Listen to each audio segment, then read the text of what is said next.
আন্দোলন করতে যেয়ে আহত হয়েছিলাম, জীবন মৃত্যু সন্ধিক্ষণে ছিলাম। মনে করি যে আল্লাহ তাআলা আমাকে বাঁচিয়ে রেখেছেন, সেই জন্য শুকরিয়া আদায় করি এবং মানুষ আমার জন্য অনেক দোয়া করেছে। সেই জন্য তাদের প্রতিও অনেক শুকরিয়া এবং কৃতজ্ঞতা।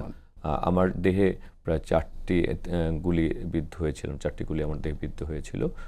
তারপরেও আল্লাহর রহমতে মানুষের দয়ায় বেঁচে মানে আছি। আপনি যেখানে আপনার জীবন মৃত্যু নিয়ে শঙ্কা ছিল, এখন আপনি প্রতিমন্ত্রী, মানে সরকারের ক্যাবিনেটে, মানে এটা তো আপনার এক ধরনের অর্জন।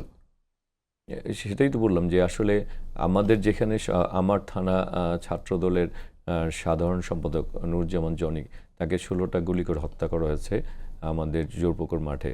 আমার আরেকটা থানা সবুজবাগ থানা ছাত্রদলের সভাপতি সুজন, তাকে আমরা এখনো পাইনি, সে গুম রয়েছে। আমার ওয়ার্ডের সভাপতি, সে এখনো গুম রয়েছে। সেখানে আসলে বড় অর্জনটা হচ্ছে যে আমরা মানুষের ভোটাধিকারটা বাস্তবায়ন করতে পেরেছি, এটা হচ্ছে সবচেয়ে বড় অর্জন।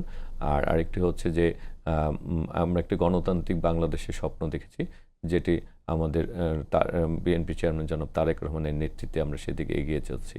আরেকটা হচ্ছে সহযোদ্ধাদের রক্তের ঋণ শোধ করতে পারছি, যে তারা যে দেশের জন্য যে সেই কাজটা আমরা করতে পারছি। আর মন্ত্রী পেয়ে যেটি হচ্ছে যে মনে হচ্ছে যে দায়িত্বের, আমাদের সহযোদ্ধাদের স্বপ্ন, মানুষের দায়িত্ব, মানুষের যে একটি সুন্দর গণতান্ত্রিক বাংলাদেশ, একটি নিরাপদ যে একটি বাংলাদেশ তৈরি করতে চায়, সেই দায়িত্বটি সঠিকভাবে পালন করতে পারলেই আমাদের আরও বেশি এগিয়ে যাওয়া যাবে।